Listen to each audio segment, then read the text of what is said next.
Қайырлы күн, құрметті менің оқырмандарым, YouTube каналымның көрермендері. Сіздермен Серікгүл Медетбайқызы. Бүгін сіздерге қарама қарсы құрақтың тігілу әдісін көрсеткім келіп отыр. Алдымен каналыма тіркеліп, лайк басып, комментарий қалдырып кетіңіздер. Видеоның соңына дейін көріңіздер. Блок бізде 18-де 18. Лентадан 4-4 қатардан түседі. Ортасына мынандай жылтырмата саламыз. Көп жерде, кейбір жерлерде айна деп жатады, жылтырмата деп жатады. Енді тігілу әдісін көрсететін боламын. Керек заттарды сіздерге көрсетіп өтейін. Лента 2 түсті мата керек бізге. Енін 3 см, ұзындығын 1 метрге дейін ала бересіздер. Осындай қиып аласыздар. Ені 3 см, ұзындығын 1 метрге дейін ала беруге болады. Қоңыр түс, сосын әрі сүр түс. Мынау сұр түс. Бұны да дәл сондай. Ені 3 см, ұзындығы бола береді. Осы 2 түстен тігетін боламыз. Табандыққа 22 ниткалық бөз аламыз. Ені 20-да 20 қылып аламыз. 18-де 18 блок шығару үшін 20-да 20 қылып табандыққа бөз алатын боламыз. Бөздің қалыңдығына қараймыз. Неғұрлым тастайлау қалыңдау болса, соғұрлым блоктарыңыз әдемі шығады. Көп жағдайда 22 ниткалық бөзбен тігіп жатады. Немесе 22 ниткалық ақтықпен де тігуге болады. Шыт мата да бола береді, егер матаңыз тастай болса. Ортасын белгілеп аламыз.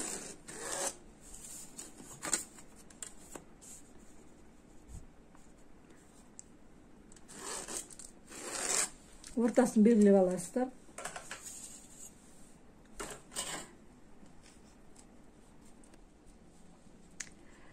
Мынандай жылтырмата аласыздар. Ені 4,5-да 4,5. Астарына міндетті түрде флизелін жабыстырасыздар. Өйткені бұл мата өте жұқа болады, сондықтан тігілуі қиын болады. Немесе атлас мата пайдалануларыңызға болады. Енді әркім әрқалай өздері осы таза велюрден де жасап жатады. Ортасына қоясыздар. Дәл мына сызған 4 бұрышқа, сызған сызыққа 4 бұрышын келтіріп аласыздар. Бұл менің лапкам өте жуан болып келеді. Бұл зигзагқа арналған лапка. Өйткені мына тігіп отырған машинам промышленный зигзагқа әрі прямострочкаға арналған промышленный машинка. Сондықтан бұның өзінің родной лапкасы осындай жуан болады. Мен осы жуан лапкамен сіздерге көрсете беремін. Ортасынан қақ мына матаны лапканың бойымен алмайсыздар. Қақ ортасымен аласыздар. Егер осындай промышленный, осындай жуан лапкамен тігетін кісілер болса, қақ ортасынан алып отырасыздар. Егер машиналарыңыз жақ машинаныкі болса, олардың лапкілері жұқа болады, жеңішке болып келеді. Сол кезде лапканың бойымен тіге бересіздер. Инені бір қадап аласыздар, артқа бекітесіздер.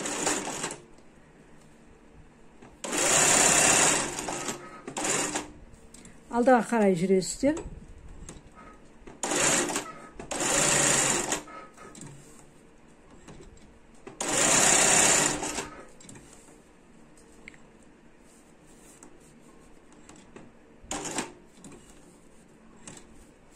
Артылған жіптерді қиып аласыздар.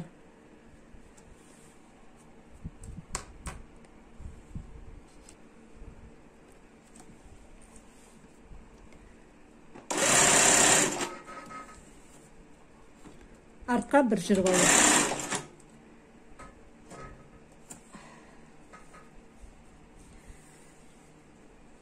Лентаның түгін төмен қаратып тігесіздер. Өйткені егер лентаны шатастырып тігіп отырған кезде шатастырып түгін жоғары қаратып алсаңыздар, ол кезде құрақтарыңыздың разница береді. Мінеке қараңыздар, бүйтіп ұстаған кезде мына екеуі бір мата, біреуі мынаусы төмен қарап тұр, мынаусы жоғары қарап тұр түгі. Мінеке. Сондықтан осындай түктің бір келкі жатуына қатты мән беріп тігіңіздер.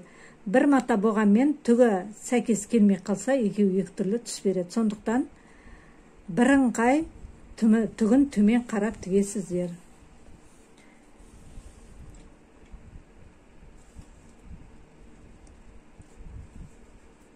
Жегіне қойып аласыздар.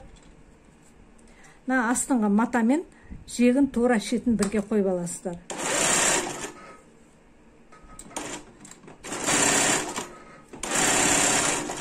Сәл 1-2 сантиметр шығасыздар. Асырып барып қиясыздар. Астыңғы матадан үстіңгі матаны сәл 1-2 миллиметр асырып қиясыздар. 2-3 миллиметр қисаңыздар да зияндық етпейді. Матаңызды саусақтың ұшымен жатқызып аласыз. Тұсына екінші лентаны қоясыз. Оны да дәл шетін ұшын шығарып қойып отырасыздар. Міндетті түрде шығарып отырыңыздар. Бұл құрақ болғаннан кейін сөгіліп кету қаупі бар.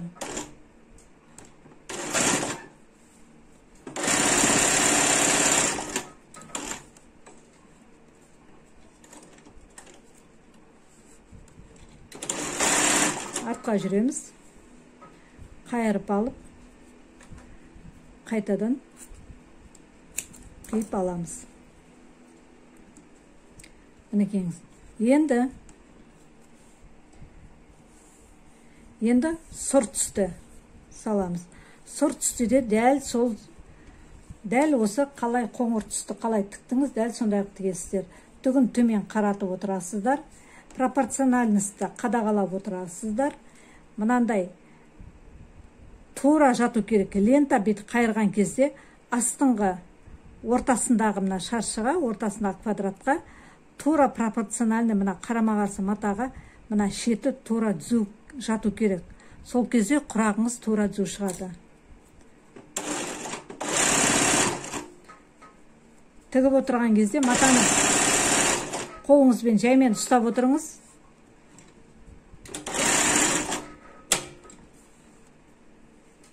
Әйтпесе қисайып кетсе, матаңыз астындағы табандығыңыз қисық шығады. Босаған тігіп болғаннан кейін бір жақ шеті 17, бір жақ шеті 18 сантиметр беруі мүмкін. Екінші қатар.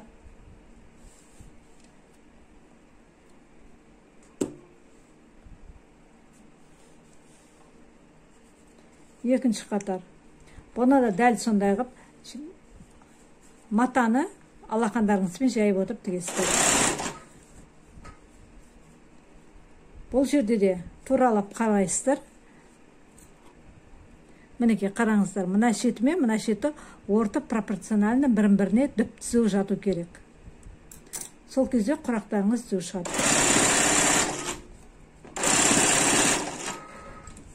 Маған жазылып жатады.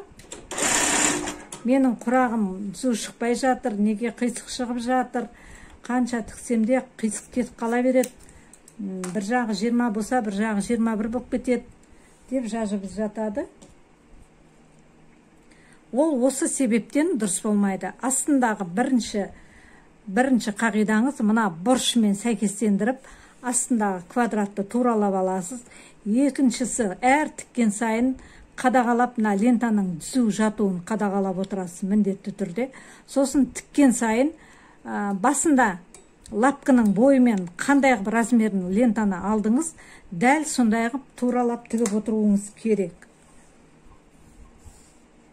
Бір лентаны сәл жіңішке қып, біреуін сәл жуандау қып тігетін болсаңыз, ол кезде әрине бір жағы 17, мысалы мен 18 табандық жасап отырмын, 18 блок шығаруым керек. Бір жағы 18 шығуы мүмкін, бір жағы 17,5-17 шығуы мүмкін. Сондықтан әр тіккен сайын осындай туралап қарап отырасыздар. Енді мен бұрыннан тігіп келе жатқан кәсіпқой. Бұл тігіншілерге арналмайды. Бұл блок көбіне жаңадан үйреніп келе жатқан тігіншілерге, болашақ жаңа құрақшыларға арналады. Менің жеке парақшама жазып кейбір кісілер, ой, оны білеміз ғой деген кісілер де маған жазды. Білем былай тігуді деген кісілер де. Дұрыс, білгендеріңіз өте жақсы, бірақ мен Бұл мастер-классты именно үйренгісі келетін, құрақ тігу білмейтін кісілерге арналатын мастер-класс. Мына қараңыздар, ортасындағы тура мына жерде қанша болса, мына тұста сондай болу керек. Осыған қадағалап қарайсыздар, мән беріп қарайсыздар.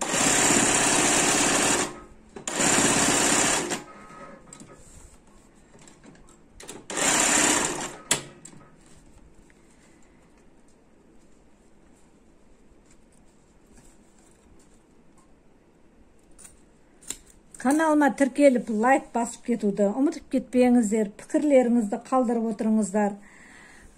Келешекте қандай блог үйренгілеріңіз керек, қандай құрақ үйренгілеріңіз келеді, соны жазып өтсеңіздер, мен соған келешекте мастер-классты соған дайындаймын.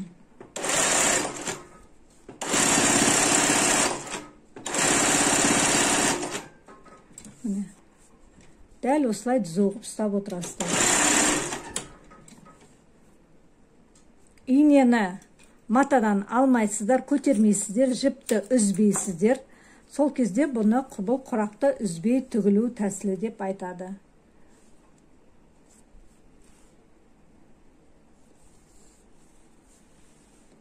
Мінекейіңіз.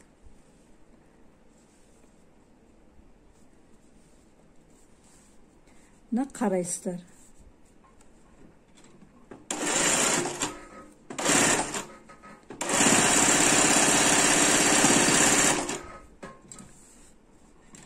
Артқа қарай жылжимыз. Лентаны қайырып, қиып аласыздар. Міне, осындай болды. Бұл жерде біз 4 қатар түсет, 4 қатар түсу керек.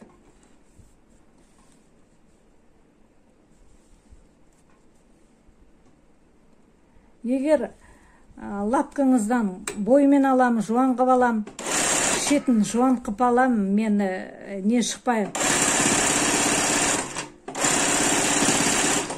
жегіне қарай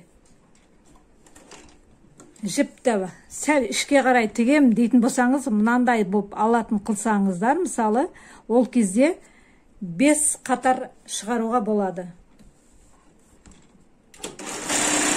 Ол кезде блоктарыңыз лента 5 қатар шығады.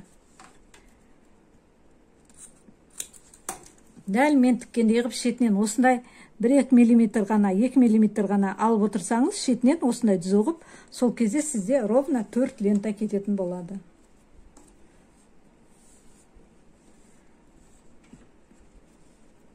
Лентаны әр салған сайын лентаны саусақ алақандарыңызбен сипап, түгін тексеріп отырасыздар.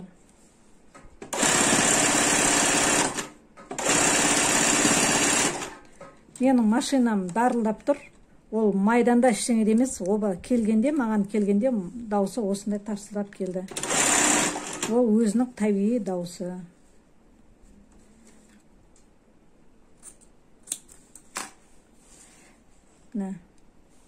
Қоңырдан 3 қатар кетті. Енді сұрдан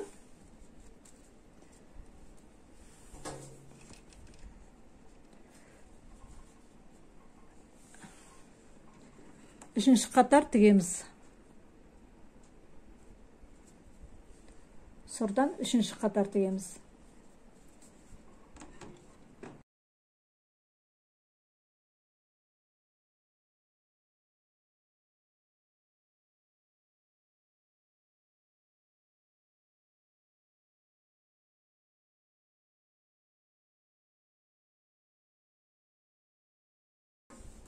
Төртінші қатар, қоңыр түстен 4-ші қатар кетті.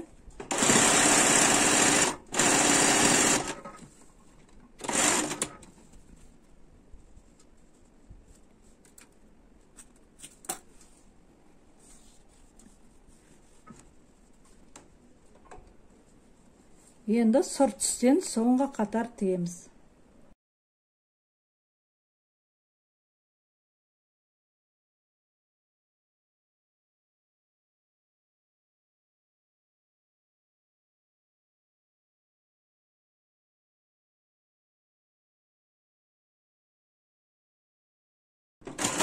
жегін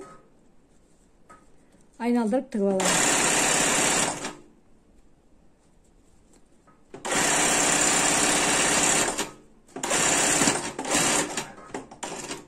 Жегін зигзагпен тігуге де болады, оверлок болса оверлокпен де тігуге де болады. Сақтық үшін.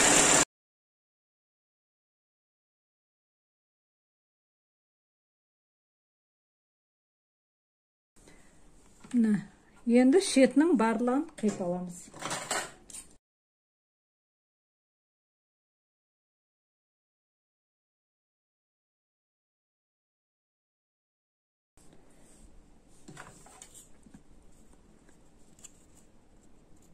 Сызғышпен өлшейміз. Міне 18 сантиметр. Мына жағын өлшейміз.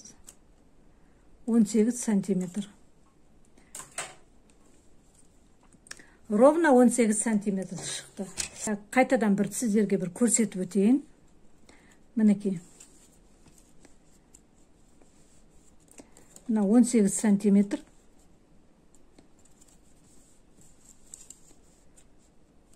Мінекей 18 сантиметр. И мына жағы 18 сантиметр.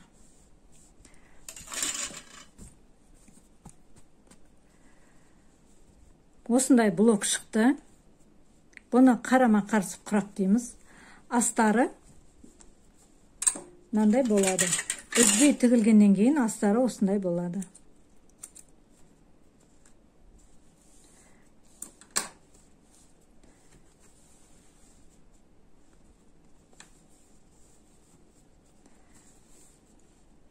Видео ұнаса, лайк басып пікір қалдырып кетіңіздер, әрине тіркеліп кетіңіздер. Сіздермен бірге болған мен Серікгүл Медетбайқызы. Келесі видеоға дейін қош сау болыңыздар. Соңына дейін тыңдағандарыңызға рахмет.